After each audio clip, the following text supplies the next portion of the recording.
Être chrétien. Gaston Racine. Chapitre 6. Le temple de Dieu. Qu'il le sache ou l'ignore, l'homme a besoin de Dieu. Mais depuis le temps béni où Dieu était en Christ, réconciliant le monde avec lui-même, 2 Corinthiens 5, verset 19, où donc un homme qui cherche Dieu peut-il le trouver aujourd'hui ? Le Très-Haut dont le ciel est le trône et la terre l'escabeau de ses pieds, habiterait-il dans une demeure faite de main d'homme ? Acte 7, versets 48-50. Serait-il dans ces édifices de pierre qui portent le nom d'église et que les touristes de toute nation aiment à visiter, écoutant dans le brouhaha de voix et de pas assourdis les explications du guide sur l'ancienneté du lieu, la valeur d'une peinture ou d'un détail architectural ? Depuis que Jésus a chassé les vendeurs du temple, Jean 2, verset 15, depuis que les prêtres ont livré le Christ pour être crucifié, Dieu est sorti des lieux qui lui sont officiellement consacrés. Jérémie 7, verset 4. Comment pourrait-il se trouver encore au milieu d'hommes qui recherchent leur seule gloire plutôt que celle de Dieu seul ? Prenons le temps de lire Jérémie 7, versets 1 à 7. La parole qui fut adressée à Jérémie de la part de l'Éternel en ces mots : « Place-toi à la porte de la maison de l'Éternel, et là, publie cette parole et dis : Écoutez la parole de l'Éternel, vous tous, hommes de Juda, qui entrez par ces portes, pour vous prosterner devant l'Éternel. Ainsi parle l'Éternel des armées, le Dieu d'Israël. Réformez vos voies et vos œuvres, et je vous laisserai demeurer dans ce lieu. Ne vous livrez pas à des espérances trompeuses en disant : c'est ici le temple de l'Éternel, le temple de l'Éternel, le temple de l'Éternel. Si vous réformez vos voies et vos œuvres, si vous pratiquez la justice envers les uns et les autres, si vous n'opprimez pas l'étranger, l'orphelin et la veuve, si vous ne répandez pas en ce lieu le sang innocent, et si vous n'allez pas après d'autres dieux pour votre malheur, alors je vous laisserai demeurer dans ce lieu, dans le pays que j'ai donné à vos pères d'éternité en éternité. Retour au texte. Comment pourrait-il se trouver encore au milieu d'hommes qui recherchent leur propre gloire plutôt que celle de Dieu ? Comment pourrait-il écouter encore les prières de ceux qui trafiquent des choses saintes au lieu d'adorer le Père en esprit et en vérité, et qui, comme autrefois les païens, élèvent à la divinité des statues d'or, d'argent, de bronze, de bois, de pierre ou de plâtre ? Comment pourrait-il reconnaître ceux qui ne cessent de dire « Seigneur, Seigneur » et qui n'obéissent pas à sa parole ? Où trouver le Dieu puissant et personnel sur une terre où la religion chrétienne elle-même transgresse la loi de Dieu et sacrifie aux idoles, et où le monde, ne sachant ce qu'il adore, continue à déposer ses couronnes au pied de l'autel du Dieu inconnu ?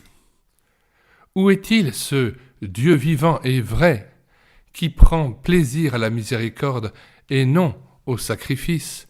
Matthieu 9, verset 13. Cet être qui anime de son souffle toutes les créatures, ce Dieu qui a des pieds pour se mouvoir, une bouche pour parler, des yeux pour voir, des oreilles pour entendre, des mains pour secourir et un cœur pour aimer. Psaume 115. Dans le tumulte de notre civilisation, faut-il fuir au désert pour entendre sa voix ? Devons-nous traverser les mers pour le voir, monter aux cieux pour l'atteindre, ou descendre au séjour des morts pour le rencontrer ? Parmi tous les lieux saints de la terre, où trouver donc la maison du Seigneur, le sanctuaire du Dieu qui est esprit, du Maître qui a parlé pour être obéi et qui veut que ceux qui l'adorent en esprit et en vérité. Jean 4, versets 23 et 24. Écoutons ce qu'enseignait l'apôtre Paul aux païens d'Athènes. Le Dieu qui a fait le monde et tout ce qui s'y trouve, étant le Seigneur du ciel et de la terre, n'habite point dans des temples faits de main d'homme. Il n'est point servi par des mains humaines comme s'il avait besoin de quoi que ce soit, lui qui donne à tous la vie, la respiration et toutes choses. Acte 17, versets 24 à 25. Plus tard, écrivant aux chrétiens de Corinthe, le même apôtre s'écriera, après avoir souligné qu'il ne peut y avoir de rapport entre la justice et l'iniquité, ou de communion entre la lumière et les ténèbres, car nous sommes le temple du Dieu vivant, comme Dieu l'a dit. J'habiterai et je marcherai au milieu d'eux. Je serai leur Dieu et ils seront mon peuple. 2 Corinthiens 6, versets 14 à 16. Des siècles avant Jésus-Christ, Ésaïe le prophète avait déjà proclamé. Ainsi parle le Très-Haut, qui habite une demeure éternelle et dont le nom est saint. J'habite une demeure élevée et sainte, mais je suis également avec l'homme contrit et humble, pour ranimer l'esprit des humbles, pour ranimer les cœurs contrits. Ésaïe 57, verset 15. Ainsi, les Écritures nous apprennent que Dieu n'est pas servi par nos mains, mais qu'il veut se servir de nos membres pour réaliser tout ce qui lui plaît. Le véritable service de Dieu n'est donc pas celui que nous croyons accomplir pour lui, mais bien celui que nous le laissons faire en nous et par nous. Non, Dieu n'est pas loin de l'homme, ni extérieur à l'homme. Pour le trouver, il suffit de rentrer en soi-même, de se courber, de s'humilier sous la puissante main de celui qui veut être en nous la force de notre force et la vie de notre vie. La demeure de Dieu, son tabernacle ici-bas, c'est le cœur de l'homme régénéré. En s'incarnant et en expiant les fautes de ses créatures, Dieu n'a pas voulu seulement passer un court moment sur la terre. Il est venu pour faire du cœur de ses rachetés son propre temple, afin de pouvoir continuer de manifester sa présence dans le monde en tous ceux qui ont cru et qui l'ont reçu. Être chrétien, ce n'est plus seulement connaître le Sauveur et parler au monde de quelqu'un qui resterait extérieur à notre vie. Être chrétien, c'est devenir sur la terre l'habitation de Dieu par l'Esprit. Où un fidèle se trouve, Dieu habite. Et là où les croyants se rassemblent au nom de Jésus, le Seigneur est au milieu d'eux. Matthieu 18, verset 20. Les hauts lieux du christianisme ne sont pas autre chose que les cœurs des vrais chrétiens. Ainsi, quand Dieu appelle un homme au salut, ce n'est pas simplement pour le racheter d'une perdition éternelle, mais pour faire chez lui sa résidence sur la terre, afin que le monde, cherchant les sources de la vie, puisse les trouver dans le cœur même du chrétien. Proverbe 4, verset 23. Si les hommes ne recherchent pas Dieu, Dieu les cherche encore, et quand les hommes ne regardent plus vers le ciel pour trouver Dieu, le ciel descend sur la terre pour rencontrer les hommes, et leur apporter le message de la réconciliation par les ambassadeurs du Christ. Mais Dieu fait plus encore, il accepte de vivre en ce monde en tous ceux qui l'aiment et lui obéissent. Écoutons plutôt ce que disait Jésus à ses disciples dans la nuit où il fut livré. Celui qui a mes commandements et qui les garde, c'est celui qui m'aime. Et celui qui m'aime sera aimé de mon Père, je l'aimerai et je me ferai connaître à lui. Si quelqu'un m'aime, il gardera ma parole et mon Père l'aimera. Nous viendrons à lui et nous ferons notre demeure chez lui. Jean 14, versets 21 à 23. Quelle est merveilleuse cette promesse, mais combien peu en réalise toute la portée et en éprouve la glorieuse réalité. Nous viendrons à lui et nous ferons notre demeure chez lui. Ce n'est plus l'état d'une âme qui entend le Seigneur frapper à sa porte et lui promettre de souper avec elle dès qu'elle lui ouvrira. Apocalypse 3, verset 20. C'est l'état d'un cœur qui a reçu Christ et qui jouit, par lui, de toute la plénitude de la divinité qui habite en lui corporellement. Colossiens 2, verset 9. Autrement dit, c'est la félicité d'un être qui a vu la Trinité sainte faire sa demeure en lui. L'âme qui jouit d'une telle grâce et qui en a conscience ne peut exprimer son bonheur par des paroles humaines. Elle s'abîme devant Dieu dans une adoration profonde. Elle ne fait plus parler d'elle, mais Dieu parle en elle. Elle diminue jusqu'au point de n'être plus rien, afin que Dieu soit tout. Parfum, lettre, image, ambassadeur de Christ, le chrétien est devenu le temple du Dieu vivant. Dans nos milieux évangéliques, on admet généralement que le Saint-Esprit doit habiter en nous pour que nous soyons réellement des enfants de Dieu. Mais combien ont compris que le plan de Dieu pour le croyant est de faire de lui la demeure de sa plénitude. Éphésiens 3, verset 19, que nous vous conseillons de lire à partir du verset 14. Et connaître l'amour de Christ qui surpasse toute connaissance, en sorte que vous soyez remplis jusqu'à toute la plénitude de Dieu. Si les Écritures distinguent en Dieu 3 personnes, jamais elles ne les séparent et ne laissent supposer que la divinité serait un genre de triumvirat. Dieu est un, et les vrais chrétiens n'ont jamais adoré 3 dieux. Exode 20, verset 3. Comme la pensée, la parole et l'action peuvent appartenir au même être, ainsi le Père, le Fils et le Saint-Esprit sont un. En Dieu, la pensée du Père trouve son expression dans le Fils, qui est la parole, et sa manifestation dans le Saint-Esprit, qui est l'action du Père et du Fils en nous. Pour le salut des hommes en Jésus-Christ, la pensée invisible du Père a été exprimée en parole et en œuvre par le Fils et s'accomplit aujourd'hui encore en nous par l'action puissante du Saint-Esprit. Si la vie de Jésus sur la terre nous permet de distinguer nettement la Trinité sainte qui est à l'œuvre, le Père qui parle des cieux, le Fils qui sort de l'eau et le Saint-Esprit qui descend sur lui sous la forme d'une colombe, Matthieu 3, versets 16 à 17, les évangiles nous montrent aussi qu'on ne saurait séparer le Père du Fils ou du Saint-Esprit. Celui qui savait ici-bas discerner le Fils, Jean 14, verset 7, voyait aussi le Père, Jean 14, verset 9, et découvrait dans l'action de Jésus la puissance du Saint-Esprit, Matthieu 12, verset 28. De cette unité de Dieu que toute la Bible proclame, il résulte qu'il est impossible pour un homme d'honorer le Père sans honorer le Fils. Jean 5, verset 23. Ou d'être en relation avec le Fils sans connaître le Père.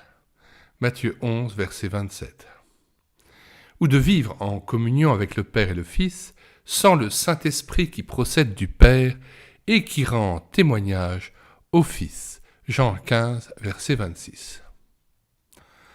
Une étude approfondie des évangiles et des épîtres apporte une grande clarté sur ce sujet si important. Un homme peut-il connaître le Père sans avoir reçu le Fils? Et peut-il s'appeler enfant de Dieu sans connaître le Père?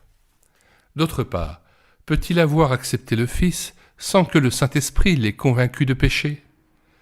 Si quelqu'un n'a pas l'Esprit de Christ, dit l'apôtre, il ne lui appartient pas. Romains 8, verset 9.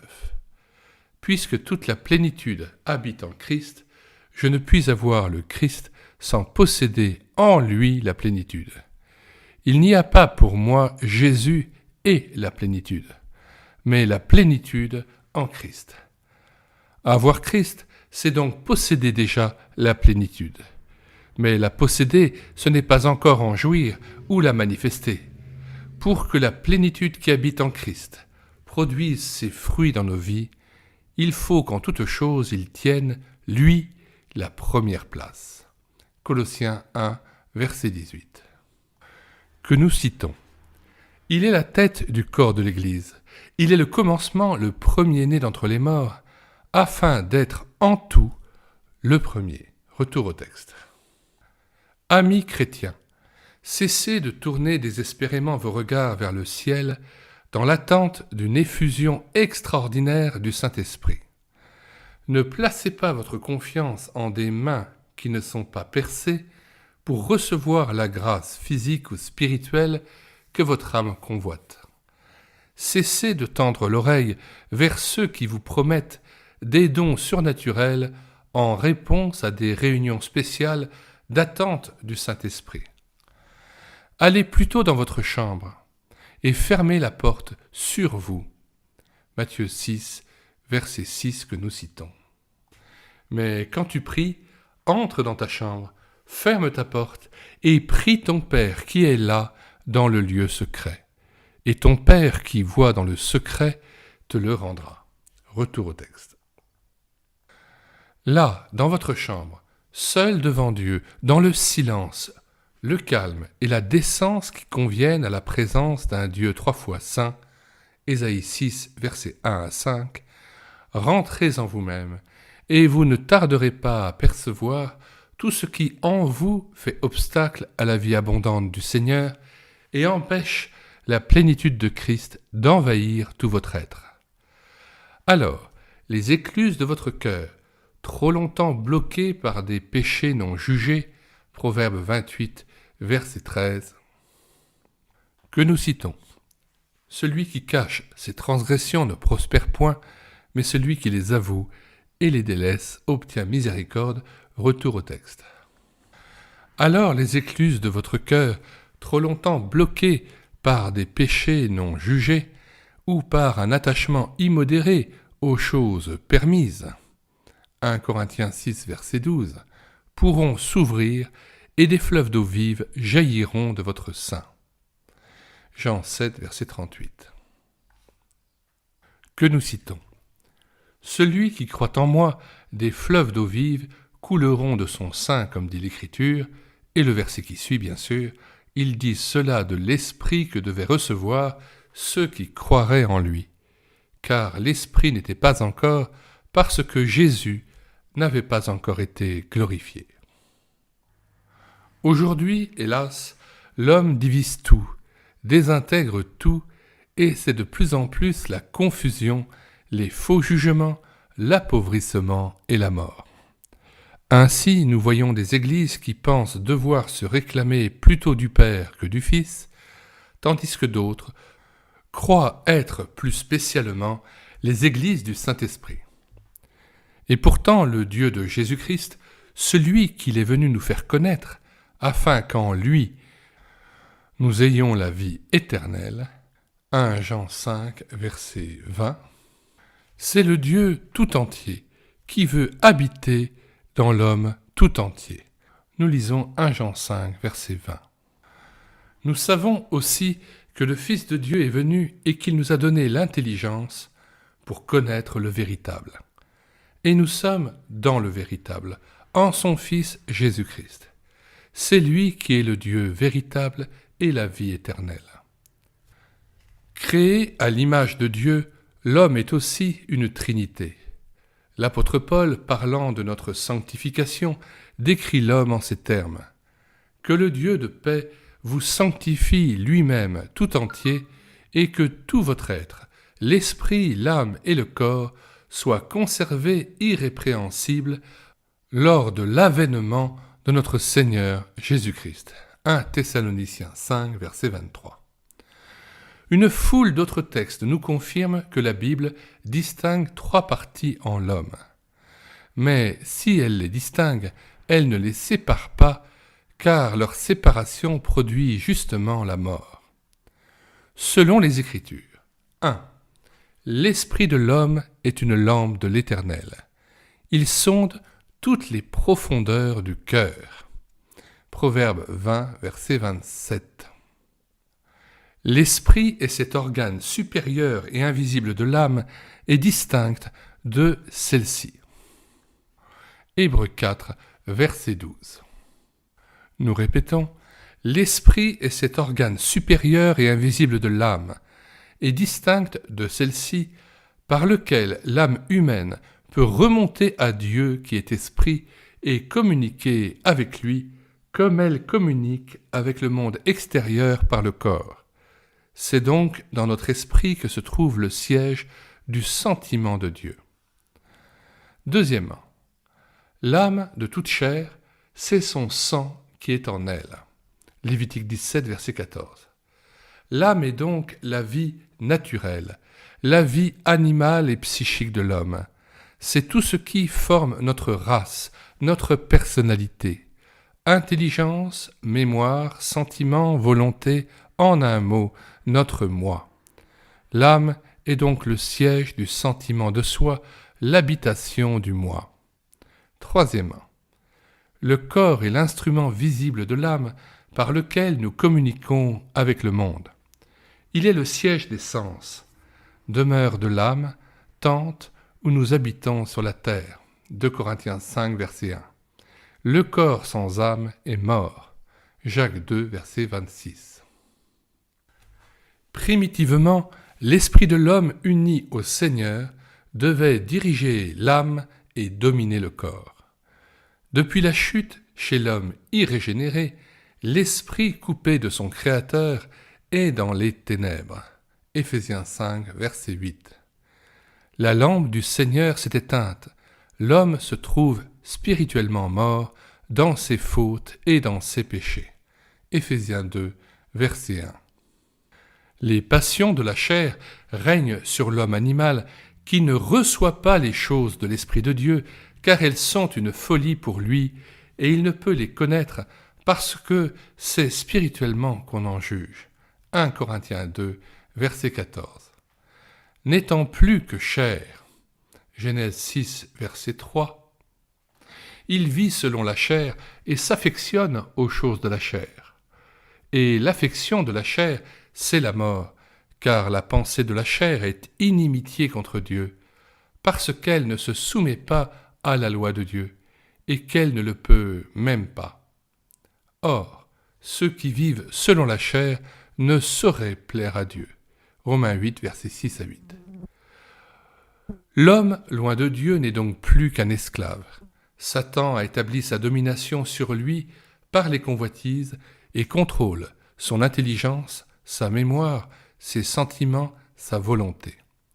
Il ne faudra rien moins que l'intervention puissante du Saint-Esprit pour convaincre l'homme de sa misère et de son péché, et l'amener à soupirer après une délivrance.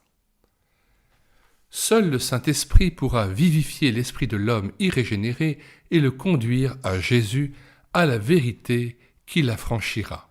Jean 8, verset 36.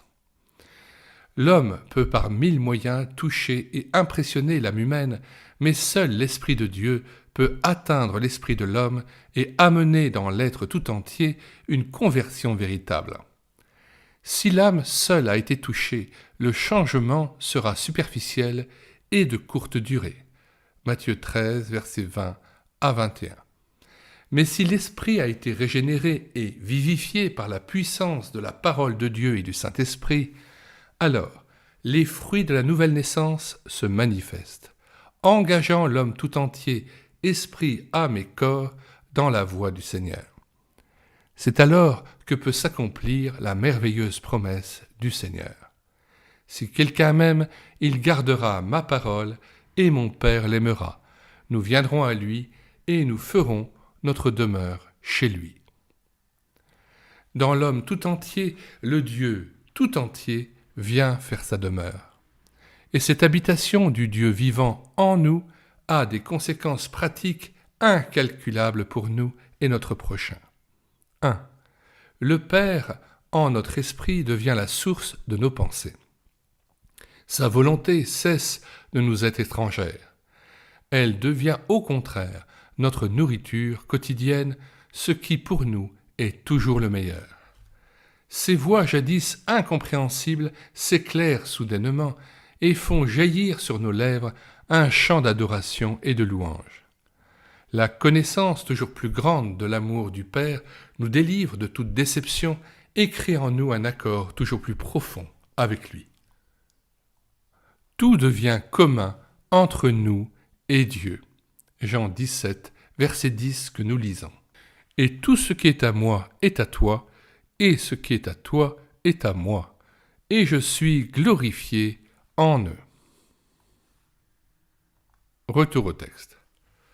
Quand Dieu a pris possession de notre esprit, toute notre vie est dans la lumière et notre esprit se repose en Dieu, dans une paix qui surpasse toute intelligence. Philippiens 4, verset 7. 2.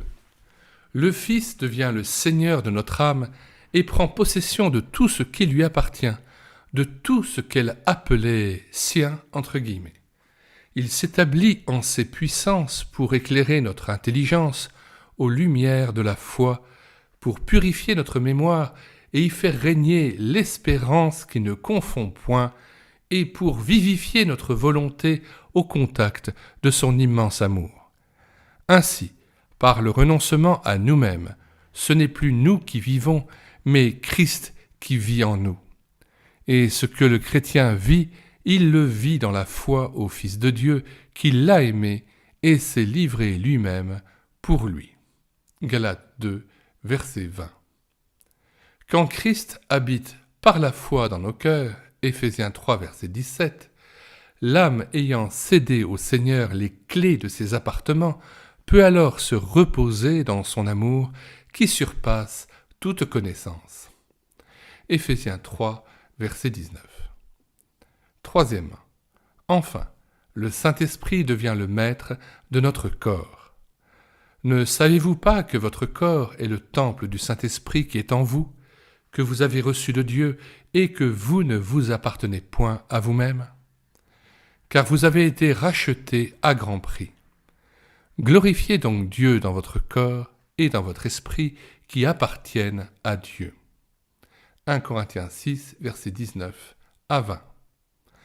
Établissant sa domination dans nos membres, le Saint-Esprit qui a des désirs contraires à ceux de la chair, Galates 5, verset 18, mène lui-même le combat en nous contre les appétits de la chair, si bien que notre corps, employé autrefois pour satisfaire nos convoitises, devient un instrument par lequel Dieu peut se manifester dans le monde et accomplir son œuvre. Romains 6 et 12. Certes, ce corps de chair livré au Seigneur reste un vase de terre, entre guillemets, qui s'use et se détruit, mais qui cependant contient le plus grand des trésors. 2 Corinthiens 4, verset 7 que nous lisons. Nous portons ce trésor dans des vases de terre afin que cette grande puissance soit attribuée à Dieu et non pas à nous. Retour au texte. Possédé par l'esprit, le corps lui-même repose en sécurité. Psaume 16, verset 9. Sachant que si l'esprit de celui qui a ressuscité Jésus d'entre les morts habite en nous, celui qui a ressuscité Christ d'entre les morts rendra aussi la vie à nos corps mortels par son esprit qui habite en nous. Romains 8, verset 11. Amis, qu'en tout temps, l'homme qui cherche Dieu puisse le trouver en nous, et que celui qui cherche l'homme ne le trouve plus qu'en Christ. Fin de la lecture audio du 6e chapitre de ce livre de Gaston Racine, Être chrétien, ce 6e chapitre portant le nom de Le Temple de Dieu. Le prochain chapitre, qui sera pris en charge en audiobook, s'intitulera Un homme en Christ. Comme à l'ordinaire, nous vous informons que nous avons mis dans les commentaires de cette vidéo non seulement la table des matières de cet ouvrage, mais aussi le lien de téléchargement gratuit de cet ouvrage de Gaston Racine. Le téléchargement se fera à partir de médiathèquechrétienne.fr, site internet que nous avons créé en synergie avec cette chaîne YouTube Elle écoutait sa parole, afin d'assurer la réédition numérique des ouvrages chrétiens épuisés et non réédités. Nous vous invitons donc à vous rendre sur la page d'accueil onglet Livres de ce site internet médiathèquechrétienne.fr afin de voir les dizaines d'auteurs et les centaines d'ouvrages que nous avons déjà numérisés pour vous. Si vous voulez connaître les nouveaux ouvrages que nous avons numérisés et que nous présentons sur cette chaîne YouTube Elle écoutait sa parole, si vous voulez connaître les audiobooks que nous prenons en charge ainsi que les cantiques que nous mettons en parole en vue d'une rétroprojection en assemblée, abonnez-vous à cette chaîne YouTube et écoutez sa parole. Que le Seigneur vous bénisse richement dans la révélation de son Fils Jésus-Christ. Nous vous disons au revoir et à bientôt.